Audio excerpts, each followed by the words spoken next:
Presenting the classics of Sam P. Chaladurai. Sam P. Chaladurai அவர்களின் போதனை களஞ்சியத்திலிருந்து.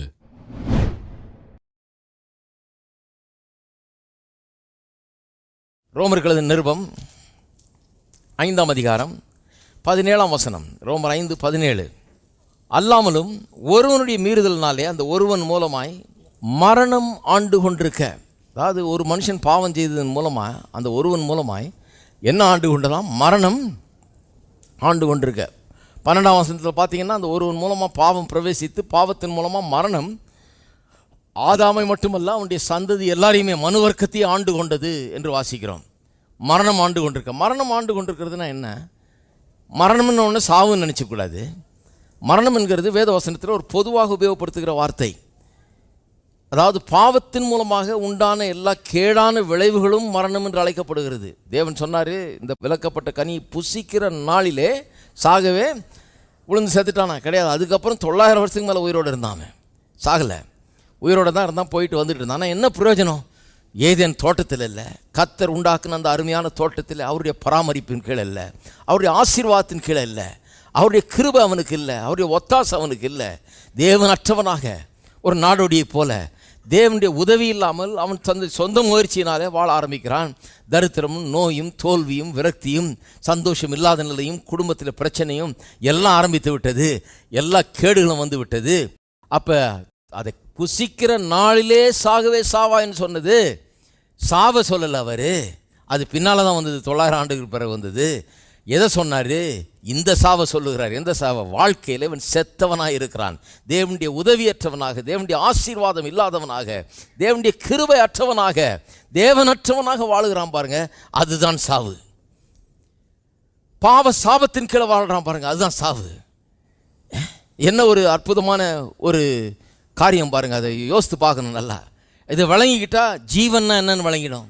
ஏன்னா சாவுனா எல்லா கேடுகள், பாவத்தின் மூலமாய் விளைந்த எல்லா கேடுகளும் சாவு, அதான் மரணம். அது ஆண்டு கொண்டது மனுஷனை. தோல்வி ஆண்டு கொண்டது, வியாதி ஆண்டு கொண்டது, குடும்ப பிரச்சனைகள் ஆண்டு கொண்டது, நெத்தி வேர்வை சிந்தி சாப்பிடக்கூடிய வறுமை நிலை, இல்லாமை, தாழ்ச்சி, பற்றாக்குறை ஆண்டு கொண்டது மனுஷனை. இது ஆண்டு கொண்டிருக்குது, மரணம் ஆண்டு கொண்டிருக்க.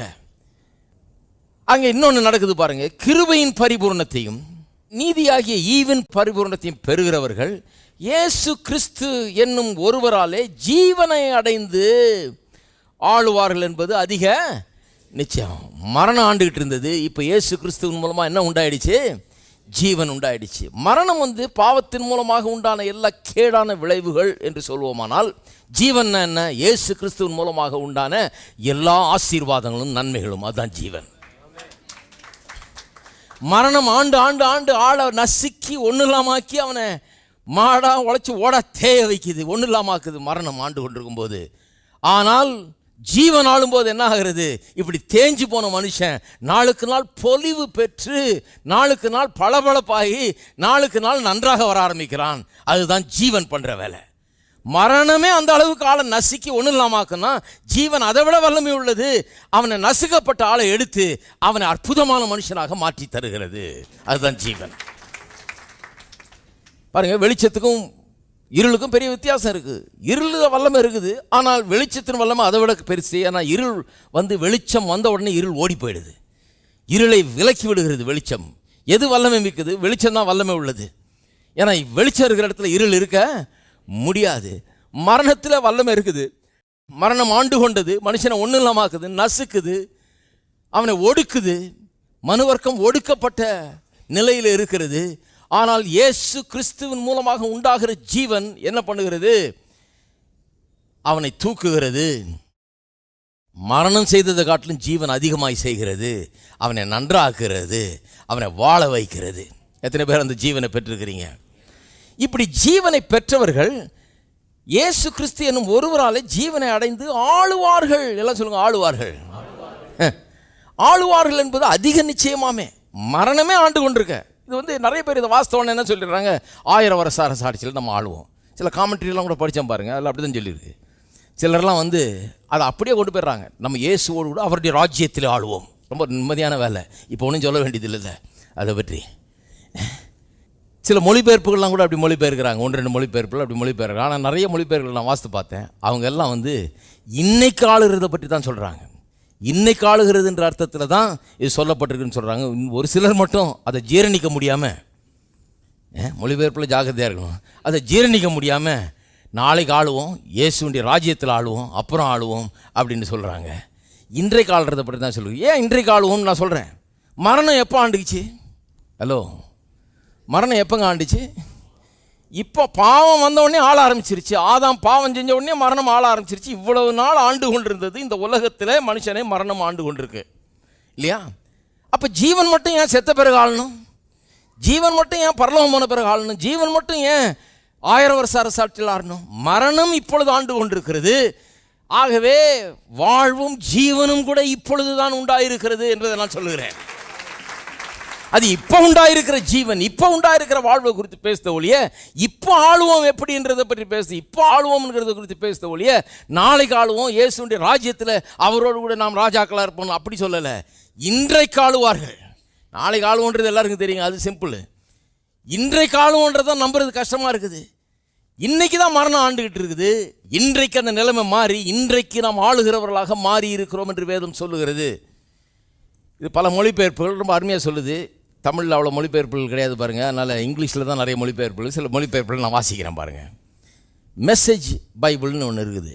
இங்கிலீஷ் தெரிஞ்சவங்க கொஞ்சம் யூஸ் பண்ணலாம், கொஞ்சம் இன்ட்ரெஸ்டிங்காக இருக்குது, ரொம்ப சிம்பிளாகவும் இருக்குது. மெசேஜ் பைபிள் இப்படி சொல்லுகிறது: if death got the upper hand, இங்கிலீஷில் சொல்லி தமிழில் சொல்கிறேன், through one man's wrongdoing, ஒரு மனுஷனுடைய மீறுதல் மூலமாக மரணத்தின் கை மேலோங்கி மனுஷனை நசுக்கிறது என்றால், can you imagine the breathtaking recovery life makes, sovereign life in those who grasp with both hands this wildly extravagant life gift, this grand setting everything right that the one man Jesus Christ provides. ரொம்ப அற்புதமாக சொல்லியிருக்குது. தமிழில் மொழிபெயர்க்கிறது ரொம்ப கஷ்டமான வேலை, but சொல்கிறேன் கேளுங்க.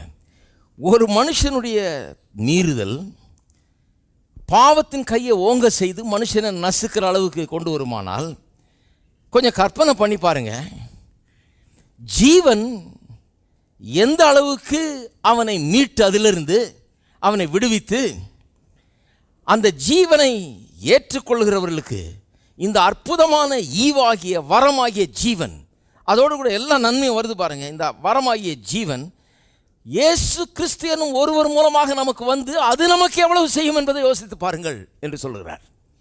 17ஆம் வசனத்தை அப்படி தான் மொழிபெயர்க்கிறார். மரணம் ஒரு ஆளை போட்டு நசுக்கி அதன் கை ஓங்கி இவன் ஒன்றும் இல்லாமல் அது கீழே போயிடுறான். ஜீவன் எப்படி இவனுக்குள்ள தேவனுடைய அபரிதமான ஆசீர்வாதங்களை கொண்டு வந்து எப்படி அவனை உயர்த்துகிறது, எப்படி அவனை ஆசீர்வதிக்கிறது என்பதை கொஞ்சம் கற்பனை செய்து பாருங்கள் என்று மெசேஜ் டிரான்ஸ்லேஷன் பைபிள் சொல்லுகிறது. இன்னொரு டிரான்ஸ்லேஷன் வாசிக்கிறேன். For if through one man death ruled because of that man's offense, how much more will those who receive such overflowing grace and the gift of righteousness rule in life because of one man, Jesus Christ. ஒரு மனுஷன் மூலமாக அவனுடைய பாவத்தின் மூலமாக மரணம் ஆண்டு கொண்டு மனுஷனை ஒன்றும் இல்லாமல் ஆக்கிச்சுன்னா, நிரம்பி வழிகிற கிருபை வரத்தையும் நீதியாகிய ஈவையும் பெற்றவர்கள் அதைவிட அதிகமாக எவ்வளவு ஆளுவார்கள் என்பதை எண்ணி பார்க்க வேண்டும். மரணம் செய்ததை காட்டிலும் ஜீவன் அதிகமாய் செய்கிறது. அதான் அங்கே பாயிண்ட்டே. மரணம் ஆண்டு வச்சு மனுஷனை நசுக்குச்சு, ஜீவன் இப்போ ஆண்டு கொண்டிருக்கிறது. ஜீவன் நம்மை ஆளும்படியாய் செய்கிறது. ஜீவன் மரணத்தின் சக்திகளை நாம் கீழே தள்ளி நாம் கீழே மிதித்து நாம் மேலே வருவதற்கு நமக்கு உதவி செய்கிறது. அதுதான் அதனுடைய அர்த்தமே. இன்னொரு translation: if because of the one man's trespass death exercised dominion through that one, much more surely will those who receive the abundance of grace and the free gift of righteousness exercise dominion in life through the one man, Jesus Christ. இது பாருங்க, இந்த வாழ்க்கையில் எப்படி அவர்கள் ஆளுவார்கள், ஆளுகை செலுத்துவார்கள், ஆளுகையை பயிற்சி செய்வார்கள் என்று சொல்லியிருக்குது. ஏன்னு சொன்னால், ஒரு மனுஷனுடைய பாவத்தின் மூலமாக பாவம் என்ன பண்ணுச்சு? ஆளுகையை செலுத்தினது. எப்போ செலுத்தினது? இப்போ செலுத்துது இந்த வாழ்க்கையில். அப்போ இந்த ஒரு மனுஷன் மூலமாக, இயேசு கிறிஸ்துவின் மூலமாக உண்டான மீட்பு நம்மை இப்பொழுது ஆளுகை செலுத்த நமக்கு உதவுகிறது என்கிற அர்த்தத்தில் இங்கே சொல்லப்பட்டிருக்கிறது. இன்னொரு டிரான்ஸ்லேஷன், வீஸ்டுடைய டிரான்ஸ்லேஷனு, அவர் ரொம்ப அழகாக சொல்கிறாரு: they will reign in life as kings அப்படியே சொல்கிறாரு. வாழ்க்கையில், இந்த வாழ்க்கையில் ராஜாக்களாக ஆளுவார்கள் என்று அப்படியே மொழிபெயர்க்கிறார் அவர். வாழ்க்கையில் அவர்கள் ராஜாக்களாக ஆளுவார்கள். எத்தனை பேர் இந்த வாழ்க்கையில் ஆள முடியும்னு நம்புறீங்க? ராஜாக்களாக இந்த வாழ்க்கையில் இருக்க வேண்டும் என்பது தான் தேவனுடைய சித்தமும் நோக்கமுமாக இருக்கிறது. பாருங்கள், இந்த 1000 வருஷத்து அரசாட்சியில் நம்ம ஆளுவோம் அப்படின்னு சொல்கிறது தப்பு. இப்போ தான் ஆளப்போகிறோம். ஏனென்று சொன்னால் தேவன் நம்ம 1000 வருஷத்துக்கு பிறகுக்காக தெரிந்து கொள்ளவில்லை, இன்றைய காலகட்டத்துக்காக நம்மை தெரிந்து கொண்டிருக்கிறார். இந்த கஷ்டமான உலகத்திலே, துன்பம் நிறைந்த உலகத்திலே, கேடுகள் நிறைந்த உலகத்திலே, எல்லா அநியாயமும் அக்கிரமம் நிறைந்த உலகத்தில், பொருளாதார பற்றாக்குறை நிறைந்த உலகத்தில், வியாதி நிறைந்த உலகத்தில், எல்லா கொடுமைகளும் அநீதிகளும் நிறைந்த உலகத்தில், கஷ்டமான இந்த உலகத்தில், துன்பம் நிறைந்த உலகத்தில், இதன் மத்தியில் நம்மளை வச்சு என்ன பண்ணுறாரு? எல்லாத்தையும் சரி பண்ணுன்றார். நீ தான் ராஜா, எல்லாத்தையும் சரி பண்ணுங்கிறார். பூர்ணமான உலகத்தில் நம்ம வைக்கல, இப்படிப்பட்ட உலகத்தில் வச்சு நீ ராஜா என்று போதிக்கிறாரா? பண்ண என்ன அர்த்தம்? இங்கே இருக்கிற பிரச்சனை குறித்து முறுமுறுத்துக்கிட்டு, இங்கே இருக்கிற பிரச்சனையை குறித்து சொல்லி அழுதுகிட்டு இருக்கக்கூடாது. நீ ராஜா, இங்கே இருக்கிற பிரச்சனை நீ சரி பண்ணி, இவைகளெல்லாம் மேலே நீ வா, இவைகளெல்லாம் ஜெய், இவளை உன்னுடைய பாதத்தை கீழ்ப்படுத்தி, எல்லாத்தையும் கீழ்ப்படுத்தி ஆண்டுகொள். அதான் அதனுடைய அர்த்தம். இயேசு பாருங்க, இயேசு பரிபூர்ணமான உலகத்துக்கு வந்தாரா? ஒரு எந்த பிரச்சனையும் இல்லாத உலகத்தில் வந்து அழகாக அப்படியே பட்டு மத்தியில் படுத்துட்டு போயிட்டாரா? கிடையாது. பிரச்சனை நிறைந்த உலகத்தில் வந்தார். நல்லது செய்தால் சிலுவையில் அறையிறான், அந்த மாதிரி உலகம். ஒரு தவறும் செய்யாதவரை பயங்கர குற்றச்சாட்டுகளை சாட்டி துப்பி அடித்து கொன்று எல்லாம் பண்ணுறாங்க. அப்படி அநியாயம் நிறைந்த உலகம். ஆனால் இயேசுவை பாருங்கள், அவரிடத்தில் எந்த ஒரு தாழ்வு மனப்பான்மையும் கிடையாது. மத்தேயு, மார்க்கு, லூக்கா, யோவானை வாசித்து பாருங்கள், இயேசுவை பாருங்கள், அங்கே தாழ்வு மனப்பான்மைன்றதே கிடையவே கிடையாது. பயத்தின் உணர்வுன்றது கிடையவே கிடையாது. சாவை குறித்து பயம் என்கிறது அவர்கிட்ட கிடையவே கிடையாது. பிசாசு குறித்த பயம் என்று கிடையவே கிடையாது. சூழ்நிலைகள் குறித்த பயம் என்று கிடையவே கிடையாது. பொருளாதார நெருக்கடி ஏற்பட்டுருமோ, சாப்பாடு இல்லாமல் போயிடுமோ, கஷ்டமாயிடுமோ. பேப்பரை பாரு, இன்னைக்கு இண்டெக்ஸ் எப்படி இருக்குது? கீழே போயிருக்கா, மேலே போயிருக்கா? பொருளாதாரம் நல்லா இருக்குதா, கீழே வந்திருக்குதா? அவர் பயப்படல. ஏன்னா எது எப்படி இருந்தாலும் என் தேவன் தம்முடைய குறைகள் எல்லாம் அவருடைய ஐஸ்வர்யத்தின்படி சந்திப்பார்னு அவருக்கு தெரியும். அவர் வந்து வேற ஒரு ராஜ்யத்தின் பொருளாதார ஆசீர்வாதத்தில் வாழுகிறார். அதில் அவருக்கு ஏராளமான நம்பிக்கை. அதனால் எந்த பயமும், எந்த சந்தேகமும், எந்த தாழ்வு மனப்பான்மையும், எந்த தாழ்ச்சியின் உணர்வும் அவர்கிட்ட இல்லாமல் இருந்தது. கவனிக்கிறீங்களா? வேதம் சொல்லுகிறது, as he is so are we in this world. அவர் ஒரு மாதிரி, நம்ம ஒரு மாதிரி இல்லை. அவர் எப்படி இருக்கிறாரோ அப்படியே தான் நாம் இங்கே இருக்கிறோம். இந்த உலகத்தில் இப்பொழுது இயேசு எப்படி இருந்தாரோ அப்படித்தான் நாம் வாழும்படி அழைக்கப்பட்டிருக்கிறோம். ஒழிய நாம் ஒரு மாதிரியும் அவர் ஒரு மாதிரியும் கிடையாது. அவர் இயேசுநாதருங்க, நம்மளால முடியாது அப்படின்னு சொல்கிறதுக்காக அழைக்கப்படலை. அவர் எப்படி வாழ்ந்தாரோ அப்படி வாழும்படியாக நாம் அழைக்கப்பட்டிருக்கிறோம். இருக்கீங்களா?